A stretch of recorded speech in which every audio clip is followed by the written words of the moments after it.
Good evening and welcome back to SF Commons. Tonight we're delighted to have the newly elected president of Seiu 1000 with us, Richard Louis Brown.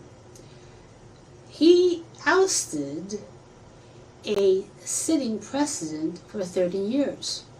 You can only imagine the tremor that this created in the infrastructure and the institution we call Seiu 1000. Hello, Richard. Welcome. Thank you very much. You're talking about creating a new culture. Thank you very much for having me. As you know, being the new elected Local 1000 president comes with a great deal of responsibility. So before I say anything, giving the honor to God through Jesus Christ, this is why I'm here. So with my election comes this new concept of creating a new culture for Local 1000. And so many people have looked at my 10-point platform and they've wondered, where did that idea come from? And that comes from my heart to help others. And you can tell by how people are becoming new dues-paying members of our union. And because I'm so transparent, and people can call me, they can reach out to me, I answer emails, something the former president did not do. Anytime you create a new culture, and you're trying to eliminate the status quo from the past, this will cause chaos and confusion. And so Local 1000 right now is going through a great war of reckoning by first treating people with love and respect, whether they're able to afford to pay dues of our union, or if they're not able to pay, we will still love and treat them with equal respect, and we will start to enforce our contract for the first time in Local 1000 history. Not just term limits, it ensures that we spend money only on things germane to a union, which is contract negotiations and job representation.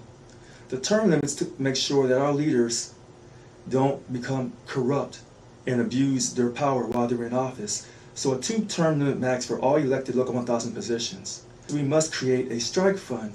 A union that does not have a strike fund is not a union. Create a strike fund, and it will be very significant in our ability to bargain in our next contract. Our current contract will expire June 30th, 2023. So we have a few years to get ready to build up our strike fund. But in the meantime, under this 10-point plan, it's about bringing people together. Now, many people were confused. I didn't say that we wouldn't spend money on certain issues that may be considered political. For example, we're having the first ever Local 1000 candidate for CalPERS debate, because it's important that we protect our pensions. First time we're doing this, and this 10-point plan is revolutionary because it attacks the quote status quo of the way we've been doing things over the years. Government employees actually became homeless as a result of the cut in pay. Yes. 10% cut to a lot of people can make a difference between being able to pay their sustenance, like their rent, or not. You're absolutely right.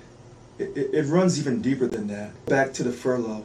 The furlough where the government basically said, we're taking your money while under a signed contract. And it shut the state down for 3 days a month. First it was 2 days a month, then it was 3 days a month. Many people don't know that in our union, over 30,000 represented employees of Local 1000 lost their homes, their cars, their marriages, their credit scores to that furlough. And then when we gave up our money in the 2010 POP, we just gave up 1 day's pay for a whole year. We sacrificed. But that wasn't enough. And then that particular governor asked for another day, the 2012 POP. They asked us to give up our money, and if we didn't, they was going to furlough us. And we took a vote and we gave that money up. That was the wrong thing to do. We did not enforce our contract. And this current governor asked us in 2020, it was in the April timeframe, to give up 2 days of pay, but he wanted it for 2 straight fiscal periods. That was wrong, and we gave up our money. This was wrong, and this is why the voters said, enough is enough.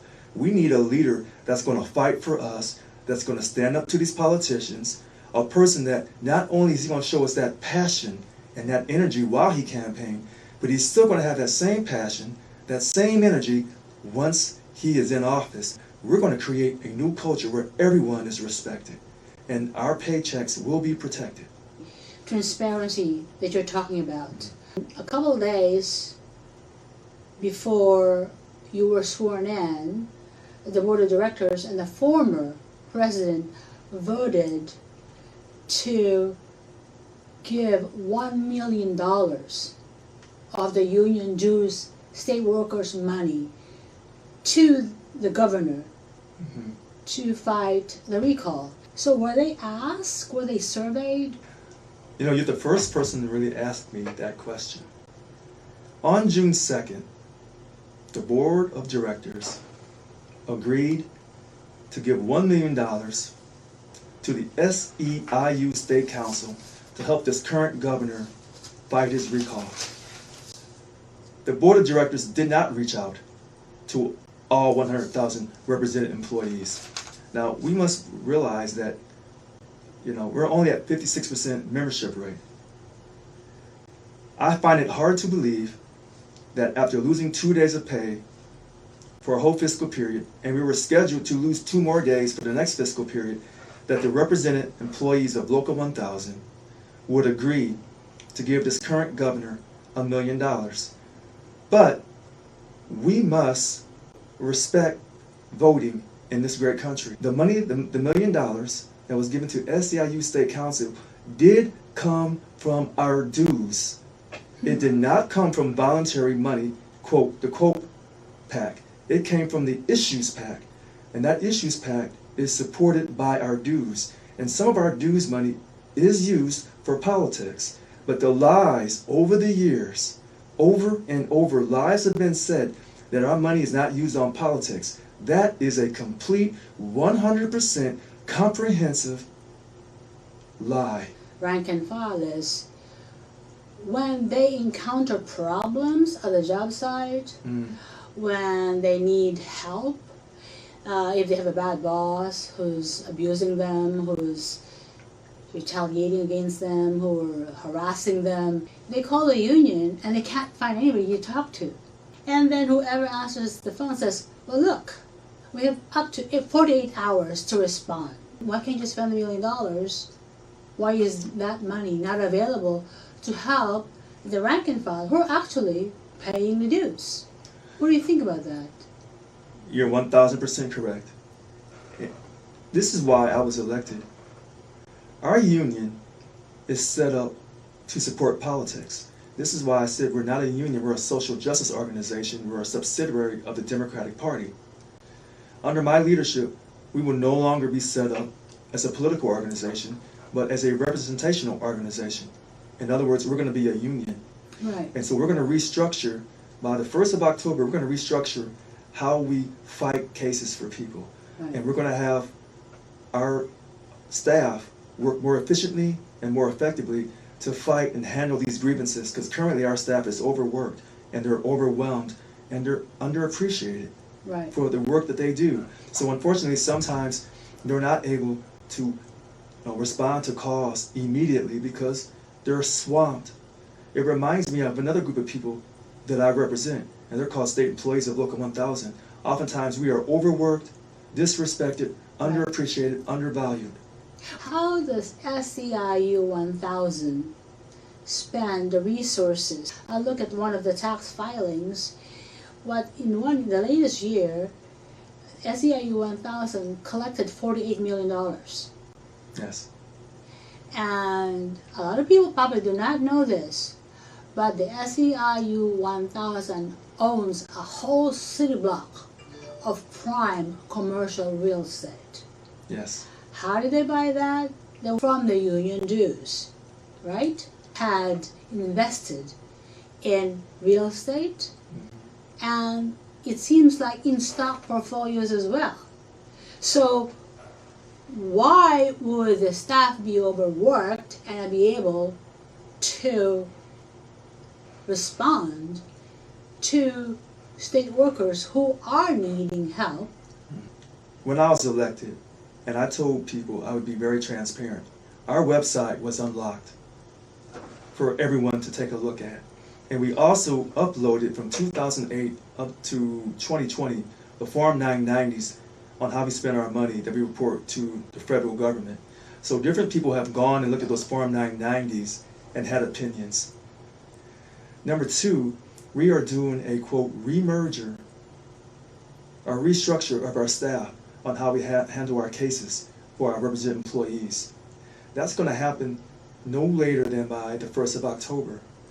Number three, with this remerger, there's a good possibility we will not have to hire an additional group of outside attorneys, that the work will be done efficiently and effectively. However, I have heard people say that we need to hire more attorneys, and you may be absolutely right. Number four, when I campaigned, I said that we spend more than half our money on political spending. We have to reduce that cost. We use our staff on political activities. Phone bank for this particular governor that's in governorship right now. And all that time and money we spent with him, we were not rewarded. We were rewarded with losing 2 days of pay for a whole fiscal year, and we were scheduled to lose another 2 days of pay for the next fiscal year, but that did not happen. So we have to stop this political spending. In fact, the political spending that we do alienates a great deal of our non-members on why they won't become dues-paying members, along with the fact that our dues-paying rate is too high. We need to reduce those dues in half, like I had suggested. SEIU 1000 give 1/2 of the union dues it collects to the SEIU International. Is that true? That is not quite true. Okay. So What is it? we pay anywhere from $8 to $15 million a year just to carry the SEIU name. We're like a franchisee of a corporation. So SEIU International in DC is a corporation. They have all these different locals across America, Local 1000 being one of them. We pay money to them because they say that they give us protection. So all this money we're spending, between $8 to $15 million a year on SEIU International, is a waste of money. But on top of that, not only do we give them this money because of the affiliation agreement, which is up on our website, we also have to contribute COPE money. This is volunteer money outside of this $8 to $15 million a year. So the COPE money has to be sent to international. And if we don't make that payment, then we have to make up the difference plus a 50% penalty. We also have to support their political agendas. Part of my platform talks about a 21% pay increase for the next contract, along with GeoPay and COLA. We haven't received a COLA for Local 1000 since, I want to go back to 2006 or 2007. It was a contract from many years ago. That was the last time. And this is wrong. But again, when you're centered on social justice issues, and you're not doing what a union is supposed to do, which is contract enforcement and contract negotiations, getting a substantial pay salary for the people you represent for a specified period of time, free, absent from bad behaving, egotistical, self-serving supervisors, in a safe working environment. When you don't do those things as the only things you do, well, then you will lose sight and you will lose membership. When you have Local 1000 leaders telling our people that the politicians are our bosses, you've already given them all of the power. When you have Local 1000 leaders telling you that the politicians approve our contracts and therefore are our bosses, then what they're telling you is you don't have a union. And this has been going on for 13 straight years. And the reason why all of our contracts throughout the years don't mean anything, they have no substance to it, is because it's based on the fact that the state controls you. And this is why a lot of people refuse to pay money to this union, because they say the union doesn't do anything. We'll stop. The former president got herself a stipend. June 26, 2016, where they had a marathon session to ensure that her and the 3 VPs will receive salary stipends. This caused a great angst in the union. The directors at that time, they didn't go back and survey their people. They just did that because that's what they wanted to do. I believe if she had been reelected, she would have made over 60-some thousand in addition to her regular salary. So she'd been well over 100,000. And she did not give up that salary stipend when we lost 2 days of pay. Ironically, this governor, he did not initially give up his salary, 2 days of pay, until the news media caught him. But the state legislators, out of 120, five of the 120 state legislators gave up their money, 2 days of pay. So that's the hypocrisy of these state officials that told Local 1000, work with the governor, give up your 2 days of pay, while they had bipartisan support between the Democrats and the Republicans to protect and prioritize their money and their families. When he was telling people last year to stay home and be safe, he was at the French Laundry with his lobbyist friends, having a good time. But he told you to stay home. And many of our small businesses across the state of California went out of business because of his decision making. You have a lot of detractors. Yes. What do you say to them? Let me say this to my distractors, to the current board. I understand that you may not like me. In our great country, you don't have to like people, but you have to still work with them in our great country. I am still more than willing to work with you. I was elected for a reason, and that is to fulfill that 10-point platform. Now somehow we have to put our differences aside and work together to get this done. This is why the board doesn't want to give $2 million to the good people in Lansing County, those represented employees of the prison up there, the CCC closure. So this current governor has decided to close a lot of the prisons and let inmates out early. Let me say this to you. In my personal life, I love social justice. And to give people a second, third, and fourth chances is beautiful. But you don't create a social justice by creating a social nightmare. To those people in Lansing County, you should not be losing your jobs while under a signed contract by you're represented by Local 1000. And the only reason why this particular governor has decided to close this prison that was number 11 on the list of prison closures and moved it to number 2 in April of this year because they voted overwhelmingly by 83% to recall him.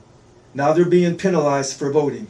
This is the only reason why, and this is why we're having a rally on August 27th, 2021 at the Capitol from 10 to 1. We are protecting the jobs of our represented employees. If you close this prison, they're one of the 2 major employers in Lansing County. The other major employer is High Desert. If you close this prison, you will destroy this county. You will destroy Susanville. The other prisons that are scheduled for closure that I'm not supportive of, those people will be able to relocate to other prisons because you're not destroying the community. When you attack small towns, if you attack small towns here in California, now the attack on small towns across America can begin. So, what do you think of this mandated vaccination? Our union, we're enforcing our contract. Right. We didn't get a 30-day meeting conferred notice about this current COVID situation. I'm vaccinated. To those who believe that you should be vaccinated, I respect that. And to those who say that my body is a temple and on religious grounds I don't want to be vaccinated and I don't want to submit to the COVID test, They have that freedom. our union will support their freedom of choice. Now, I thought in this great country that I fought for through the U.S. Air Force that we still had our religious freedom. You have the right to refuse treatment if that is supposed to be treatment. Now, and I know the news media does a great job of selling the fact that they want everyone to be vaccinated. What I'll simply say is we're going to enforce our contract, Right. and we're going to protect our people while under a signed contract. Of course we want people to be safe in our great country, but we also don't want to trample on the civil liberties. And so when you ask about my priorities, number one is we have to protect people's jobs while under a signed contract. So Lansing County is my number one priority. Number two is to ensure that we have a safe working atmosphere for our represented employees. Therefore, we must have a meet and confer. We must sit down and talk about this COVID situation. And we must establish this permanent telecommuting. Right. Because if we had established permanent telecommuting, this COVID wouldn't be a situation. Taking these trips, he's having this vaccination dream getaways and vaccination lotteries, and he travels to these fires, acting like he's going to help stop the fire, when actually he's the one that's preventing the fire from being handled in the first place, because the inmates from CCC are no longer going to these fires. See, used to have 2,000 inmates to help fight these fires. Now they're down to 400. Every time the state government needs money, they go to state employees and they take our money. That's going to stop. That type of madness, that type of status quo is going to stop under my leadership. And that's causing a great consternation, not just with leadership in Local 1000, but it's causing this current governor consternation, because he knows I'm not a politician, I'm a labor leader. Well, you know, that's a long time coming. That's right. That's a long time coming. And there's been so many people who tried to make the change electorally. Let's give this guy the chance, support him, help him to succeed, because then everybody succeeds. Ladies and gentlemen, thank you so much, Richard, for joining us. And thank you. We'll see you next time. Good night.